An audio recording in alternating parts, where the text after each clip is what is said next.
So before you watch this video, you're probably looking at the title. Yeah, you probably think, oh, this kid doesn't even have children. He's only 20 years old. What does he know about raising kids? And in theory, you are correct. I'm not going to lie to you. You are correct. I'm 20 years old, and I don't plan to have children for at least a decade. But I experienced being raised by a single mother, and I'm going to share with you my experience and how it shaped me and overall things about being raised by a single parent. So without further ado, let's just go to the video right now. Well, sorry for interrupting you. If you don't know me, my name is Christian. I'm just a normal guy who wants to improve. Subscribe, like, comment, share. You know the drill. If you want to support my work, there is a link to buy me a coffee. My Instagram is also there. But yeah, without further ado, seriously right now, let's go to the video right now. And little disclaimer before I start talking about this further. I'm very grateful for my mom and my grandma for taking care of me, and I don't hold any grudges against them. And why should I? Why should I even, right? They've done the best they could, but there are always buts. Pause. I believe that a boy cannot be raised by a single parent, and vice versa. A girl cannot be also raised by a single parent. A single parent can take care of a kid, give him shelter, give him food, something to drink, whatever, but cannot replace another parent in one person. A single mother cannot be the father for her kids, and vice versa. A single father cannot be a mother for his kids. That works in the other way around also. You need two parents. Okay? And from my experience, I was raised without a father. My father was absent, both physically and mentally. And he's not dead, don't worry though, but he's just... Okay, I'm not going to name him, it's disrespectful, he's still my dad, but yeah. He's not dead, don't worry. And listen, my mother has done everything she knew to raise me. Has done everything about taking care of a kid. She tried the best she could. I know that. I don't hold any grudges against that, and I'm very grateful. But as I said, I remember I once said it in one of the videos. I will put the video in the description. I was raised like a pussy.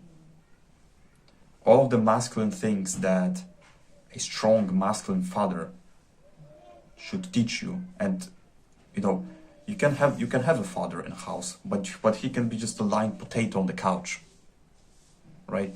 You can have an absent father who is not. You can have an absent father who is absent physically and mentally. He's not home. He went for the milk, and he ain't coming back, like in my example. But you can also have a absent father who's physically there, but he's not there for you mentally. He's just a bum. All of the masculine things that a strong masculine father, I'm going to repeat this probably many times in this video, strong masculine father, working hard, all those things, working hard, discipline, stoicism, self-respect, learning female nature, and so on, and learning to try again after failures, all of those masculine things, I had to be taught by self-improvement creators, because I didn't have a father to teach me that. My mother and mothers are not going to teach you those things. Mothers are not going to teach you things that a masculine father should be teaching. Mothers, from their biology, are overprotective for their kids. And there's nothing wrong with that. There's absolutely nothing wrong with that. That's their nature. But being too overprotective is not good. You probably remember the situation when you were learning how to ride a bike, and you fell down, and your mother was like, "Oh my God, are you alright? Whatever, is everything good, right?" Etc. All those things. And your father was like, "Are you good? Oh, come on, get up, but go again a little slower, and you're going to know how to ride a bike. You have to try again until you know." And this is how father should be teaching you. This is how a father should be. I strongly believe that if I have a strong masculine father, and I'm going to repeat this many times, strong masculine father, because you can have a father, as I said, who is absent both physically and mentally, but you can have a father who is there physically, but he's just a fucking bum laying on a couch. It's the definition of a modern father. And I'm going to say, I'm not going to be a father like this. I will give my kids the best life that they can have, and the presence that they can have. Because let me say something that I learned in the book, how's this book called? The Way of the Superior Man. Listen, being 30 minutes with a father, strong masculine father who is present, is better than being around a lying potato bum who is not present at all. It's about quality of time. 30 minutes with your father who is there for you, physically, mentally, who's present, is much better than being with a fucking bum who's laying on a couch and is not basically doing anything. It basically works like this in a relationship, but not talking about that. I strongly believe that if I had a strong masculine father, I wouldn't be bullied in school. Because why? Because my father, strong masculine father, would teach me how to respect myself and how to stand up for myself. You know, and I believed in all this propaganda, fucking blue pill, soy boy bullshit that, oh, if you are bullied, you don't do anything because it shows the signs of maturity. Bro, shut up. It's not signs of fucking maturity. It's signs of not respecting yourself. If I would have a fucking knife and I would stab you fucking like in London 10,000 times and you're not going to respond, it's not a fucking sign of maturity. It's a sign of being fucking coward. Simple as that. And those are the things that I lacked in my teenage years. Self-respect, discipline, stoicism, knowledge about female nature, and many more. All those masculine things you can think of. I lacked them because of a one-person list. Can you imagine that?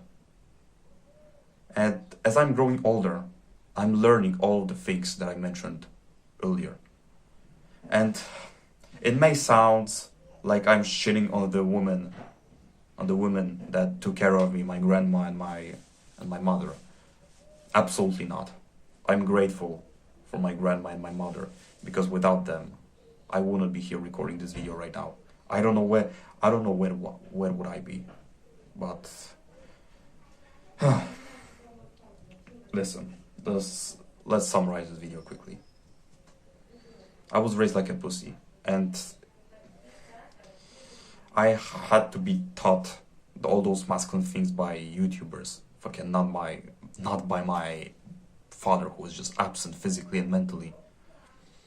And remember also, quality is much more important than how much you spend time, right? You can, for example, let's give in relationship. A woman, your girlfriend, can spend with you 30 minutes, half an hour. But if you are going to be present with her, you're going to listen to her, all this bullshit, you're going to be present. You're not going to think about anything other than her. It's much more better. Those 30 minutes are much better than spending all of your day with girl and not being present at all and just wandering through your mind. Yeah, let's just end this video. Stay hard, because nobody will save you. The only person who can save you is the person I'm pointing right now. Peace out.